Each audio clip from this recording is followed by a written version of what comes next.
and welcome to Superbwoman Sundays at 7. I'm your host, Janet Neal, the founder and queen bee of the Superbwoman Incorporated. I'm so glad you've joined us today. My guest today is Amy Ferris, who's a writer and an amazing person, and of course, a superb woman. I'm so glad to have her as my guest and so excited for her to be able to tell you her story. Before we get to Amy, just let me tell you a minute about why I started this. I believe that women have the power to change this world in an instant when we realize it. So many of us give away our power all the time or don't even realize that we have it. And so I want women to see examples of women who are superb, not the superwoman who's all about do, but women who have taken the time to be, to connect with that inner power, and as a result are doing amazing things. Amy is just another example of it. I hope that you'll enjoy hearing her interview and go back and check the interviews of the other superb women that I've had the privilege of talking with. Enjoy. I'm here with my guest, Amy Ferris. I'm so excited to have you here with me. I'm so excited to be here. Thanks. So Amy and I met at Women at Woodstock. And for those of you who have seen the show before, you've heard me mention it. Wonderful women's retreat for women over 50. Go to their website at womenatwoodstock.com to learn more about it. And I met Amy because she was an author that was doing a reading at Women at Woodstock. And I was so inspired by her voice that she has as an author. And I immediately went out and read her book, Marrying George Clooney, which is a fabulous book. It's funny and it's poignant. It's a really good read. And this is her latest book, Shades of Blue. Not a funny book, but an important book. It's book. Right. It's about writers. It's writers who are writing on depression, suicide, and feeling blue. An important book. And Amy is an award-winning author. So we were talking before we started filming today about your journey, and you've had quite a rich life, let's put it that way. I have. Yes. And so, Amy, how did you go from being a rebellious, troubled teenager who dropped out of high school to being this award-winning author? Well, I think it all began really with my father saying that he couldn't make the mistakes for me, that he couldn't make my mistakes for me. And I think that that was a very wonderful thing to tell a child. Mm. You know, that you go out in the world and the world is going to be hard and tough and you're going to make mistakes. And that for me was that was really important because I made a lot of mistakes. And so at 19, after an enormous amount of mistakes and bad choices, I became a Buddhist. And that totally transformed my life. In what way? I think what happened was that I found people who really cared about my life. Mm-hmm. I found that I had the ability to make choices and to do things based on my own truth, rather than what I thought would make somebody else happy or being a pleaser. That was a big piece of my sorrow and my struggle, was that I was really into pleasing others and really suffered because of that. Mm-hmm. And when I became a Buddhist, I started to recognize my own worth. I started to recognize my own power. I started to feel something inside of me that was very palpable. Mm-hmm. And I decided that I was worthy, that I was worth more than I thought I was. At 19 years old? I started at 19, yes. And wow. I have been on that journey for a couple 41 years. For many years now.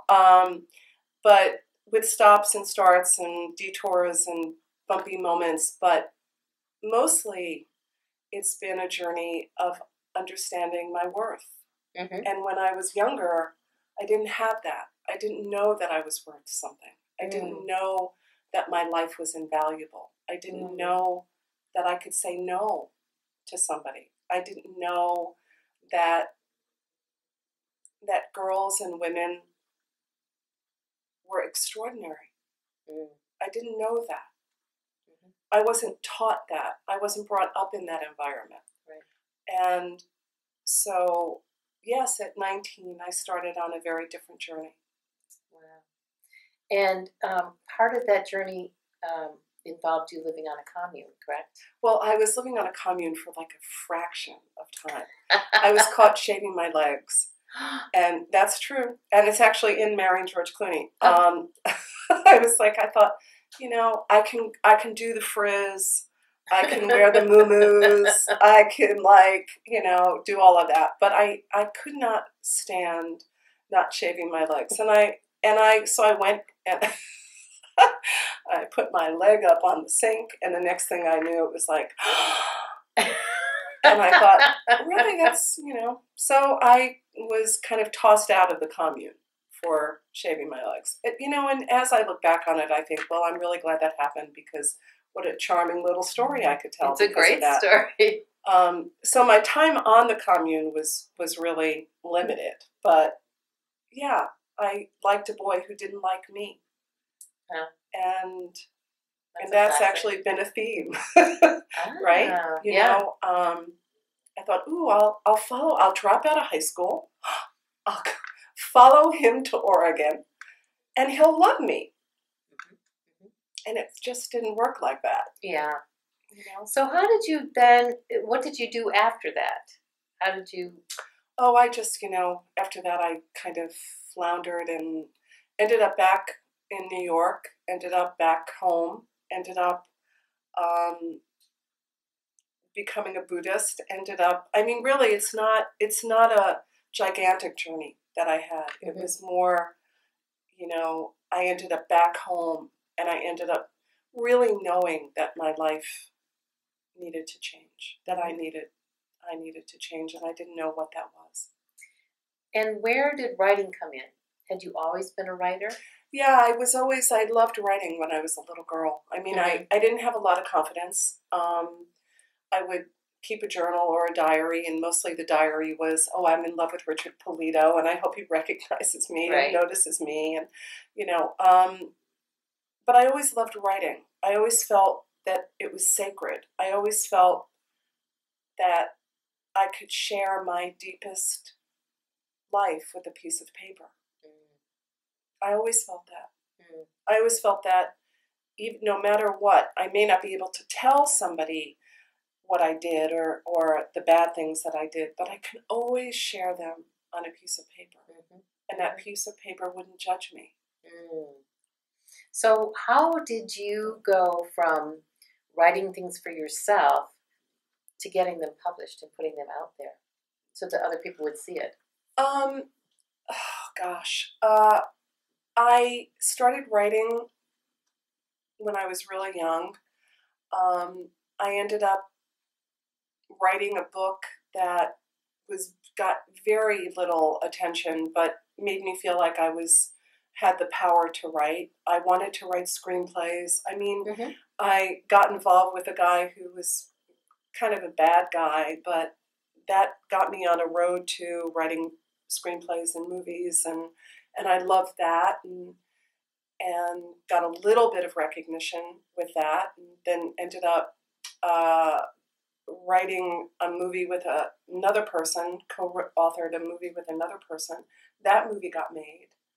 And then I dabbled in more television and screenplays, and then I wrote a YA novel, which got bought by Houghton Mifflin, and then I wrote another movie with Julie Dash, who directed Daughters of the Dust, and that movie was Funny Valentines, and that movie was fabulous and wonderful, and then I thought, I don't know if I want to be in this business anymore, but I want to write.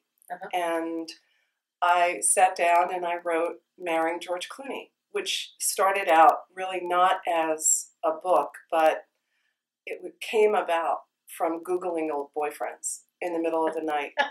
I was thick in the middle of menopause, and Ken was fast asleep, and I would sit at the computer and I would think, gee, I wonder where Eric is.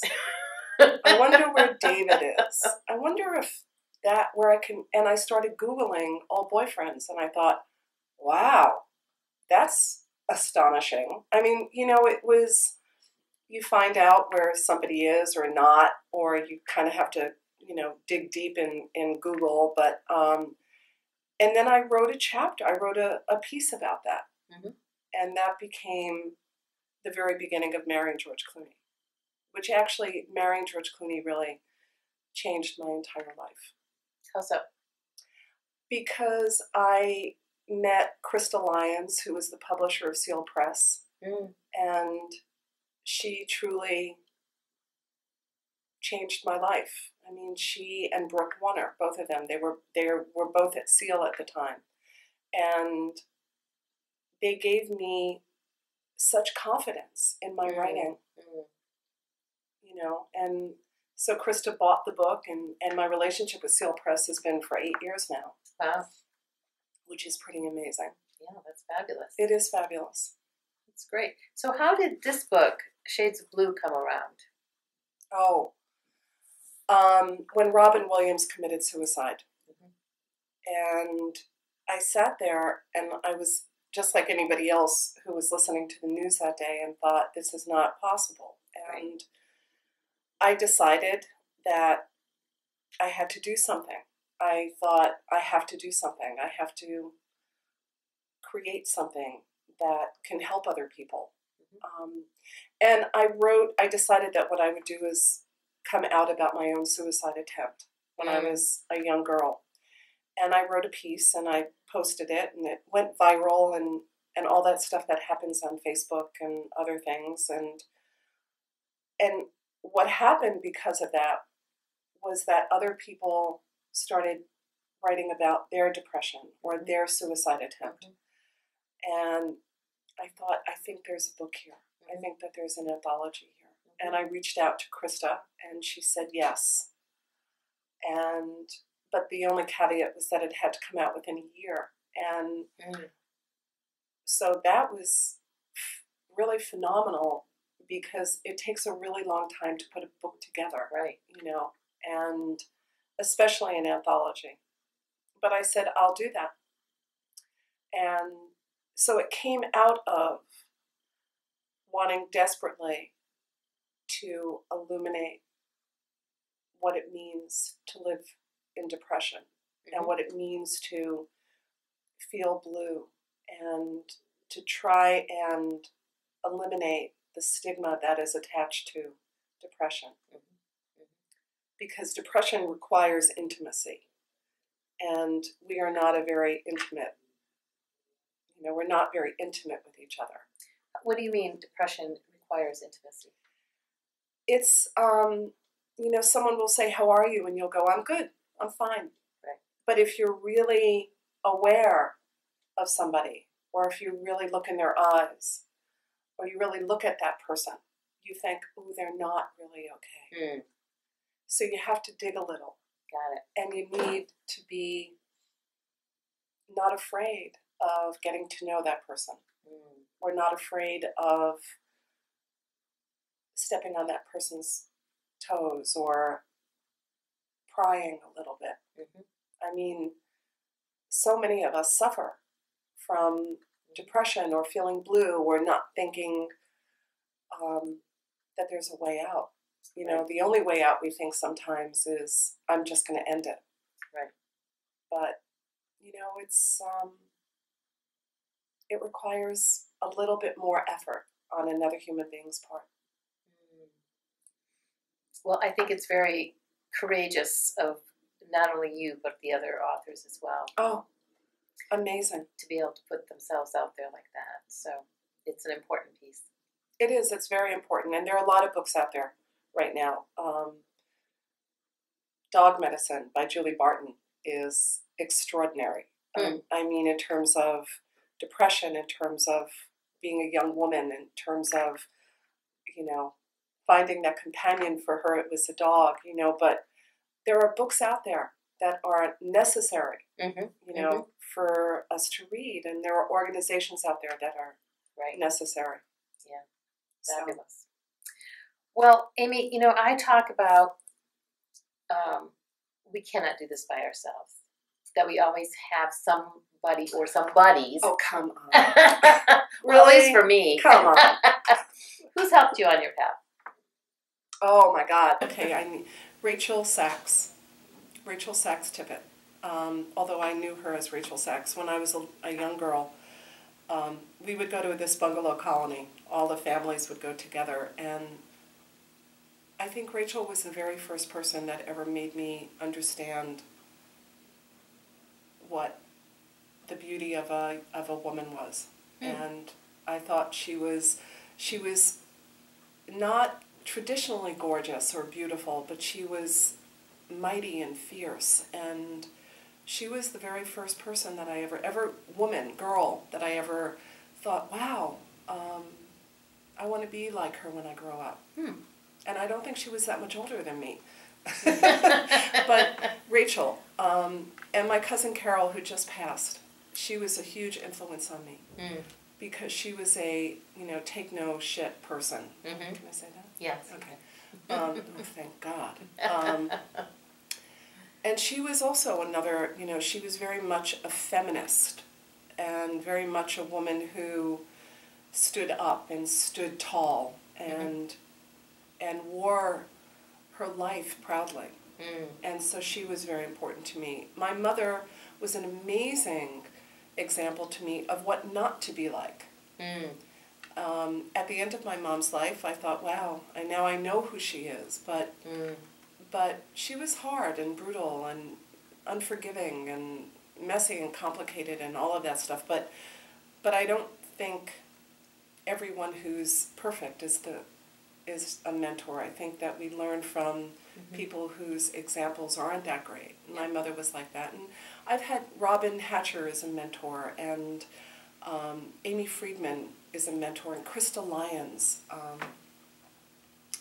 She changed my life, and Brooke Warner and Holly Dexter, who I co-authored Dancing with the Shame Prom, and Carol Jenkins. I mean, there's a whole list of women. Victoria Zackheim has been extraordinary in my life. She, you know,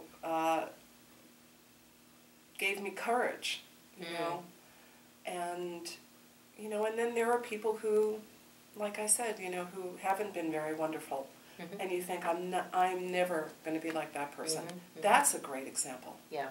Oh, and Jennifer Pasteloff, let me not forget her. Or I think you could probably keep or going Julie on. Silver. I mean, there's a whole list of women. I mean, I can go alphabetical. I really can. There's an enormous list of women and men. My husband is an extraordinary mentor.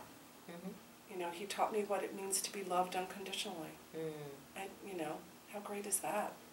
It's the best. And my brother, even though we're estranged, I mean, truthfully, I mean, you know, there's a lot of power in that. There's a lot of, you know, oh, I could have been a better sister, or I could have been better at that, or he could have been better, and, you know, and so there's so much that we learn from the imperfections.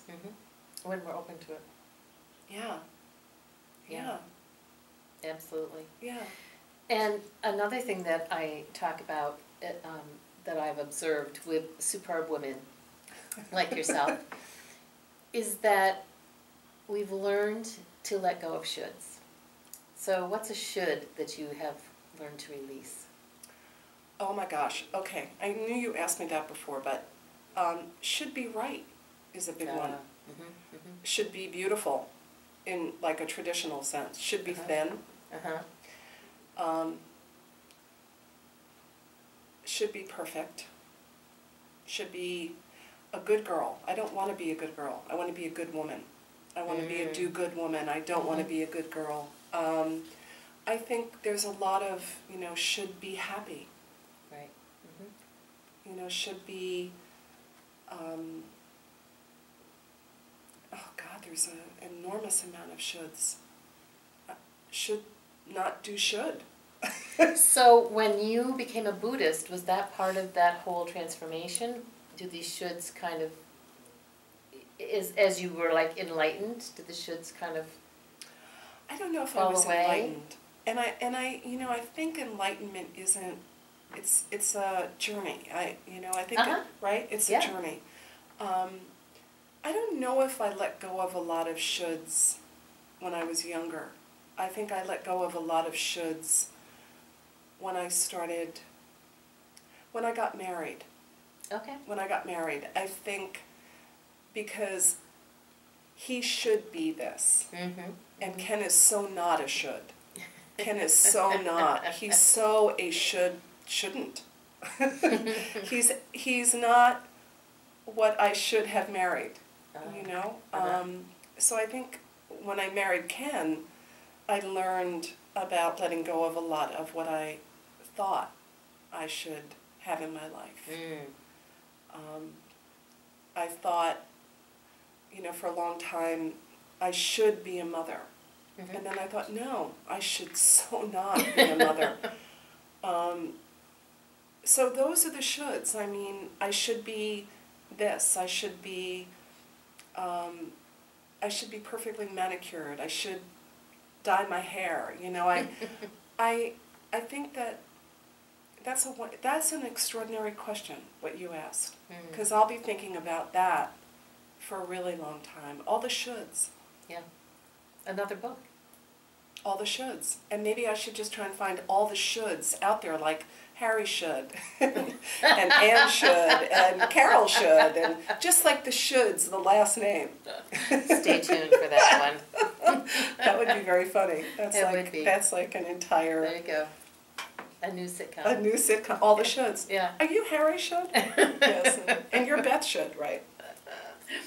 So another thing that I've noticed with women who have learned to be instead of doing first is that gratitude seems to play a role in their life. How does gratitude factor into your world? Oh my God. I am so grateful. I'm grateful for the life I have. I'm grateful. I am so grateful that somebody loves me the way Ken does. He does. He loves me with all of my fuck-ups and flaws and messiness, and oh my God, there are moments I become my mother and I think, oh please, please, take me out of my misery. I'm grateful that I have a talent. I'm grateful that I can inspire people. I'm grateful that I have really bad moments and I know how to turn them into great moments. I'm grateful that I make mistakes and have the ability to forgive myself and think, okay, how do I use this to help another human being? I'm grateful every day. I'm grateful you're here. I'm grateful you asked me. I'm grateful that I have a GPS. I'm grateful that I got here. Yes. I'm grateful that I didn't get out of the car and go, please, can I get a cab? So, Amy, what is next? You have the book that just came out and is getting great accolades. It is. And so, what's next for you? I'm not quite sure. Although, I'll put this out there because Linda Schreier and I started talking back and forth recently, and I don't know if you read the piece that I wrote about my mother's brooch. Yes. I wrote this piece and I posted it, and that actually was a story that I wanted to write because it was about gun violence, and it was about fear, and it was about, and it was about love. Very powerful. And it was about, my father loving my mother so profoundly. Their marriage was an extraordinary lesson. It was an extraordinary their love was really, really profound, you know.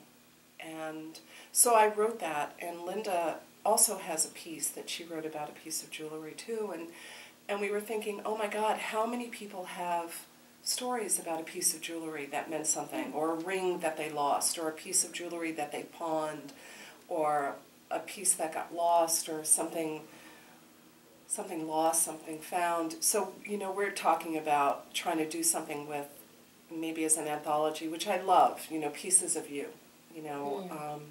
So I love that. And I also would love to write something about estrangement, but not just within a sibling situation, but how with friends, with you know, with ex-husbands, with partners, you know, we seem to cut people off. You know, it's very easy to do that. I know for me it has been. And so that's a subject that's very important to me, estrangement, because at the end of the day, it's like all we really do have is each other. And, you know, I'm thinking about like maybe getting back into film a little bit, and I do want to just say this, that one of my biggest mentors is Julie Dash. She is every girl writer's dream. Really, every girl screenwriter out there, oh my God, every single one needs a Julie Dash in their life. So I didn't want to leave her out. But, you know, and I hope I get to, one of the things I really want to do is I really want to take depression out of the closet. You know, and go around and talk about it and bring panels together and create opportunities for kids to understand that what they're going through, you know, the guy that doesn't like you or the girl that doesn't like you, or, you know, that it isn't the end of the world. Right. That there is somebody so much better out there, really. I cannot tell you. I mean, it's like I went through, like, alphabetically every bad boy in the world until I got Ken, you know. But every bad boy and every bad relationship, I remember literally spending like a week or two looking up at the ceiling going, I don't want to live. I don't want to live, you know. And how do I stalk this person?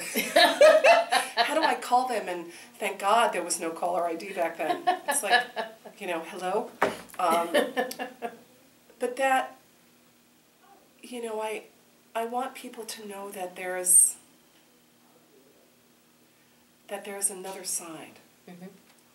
You know, and I also want people to know that even with Robin Williams, I mean, you know, hearing about why he took his life, you know, that was so courageous to not want to live with dementia and a physical ailment, that he didn't want that. And I think that we have to start talking about suicide in a way that it's a right to your own choice. So there's different conversations that we need to have that aren't just, oh my God, that person killed themselves, but oh my God, that person was so courageous that they didn't want to live in that pain and suffering. You know, so there's a couple of dialogues and conversations that we as human beings need to have. That's not just black or white. Right. And I want to be able to do that. I want to open up those conversations, and really what I want to do is be able to champion the people that I love. You know, that's something very big for me. I wish I could do that every single day. I wish I had enough cash and enough money to go, okay, today we're going to talk about Holly Dexter's book. You know? Yeah. Well, Amy, my experience in the short time that I've known you is that you are a person with one of the biggest hearts I've ever met. And just being with you is so affirming, because you do acknowledge people and cherish them, and you know, whether it's on Facebook or you know, emails, in person. So I want to thank you personally for that. Oh, look how gorgeous she is! Really. And wish you all the best with this book. because, as I said, I think it's an important book. And again, Shades of Blue, you can get it on Amazon. Oh, you can get it anywhere at indie bookstores. Let's support indie bookstores. Yeah, absolutely. Yeah, you can get it anywhere. And we'll put up a slide at the end of this video where you can find out more information on Amy and on the book. And also slides of me looking like Meryl Streep. There is a resemblance. Yeah. You know, well, thank you. Prada. Thank you again, Amy, for being my guest. Oh, I was so nervous. Now I'm not nervous. Now I feel like I could drive anywhere. Excellent. Thank you so much. Thanks.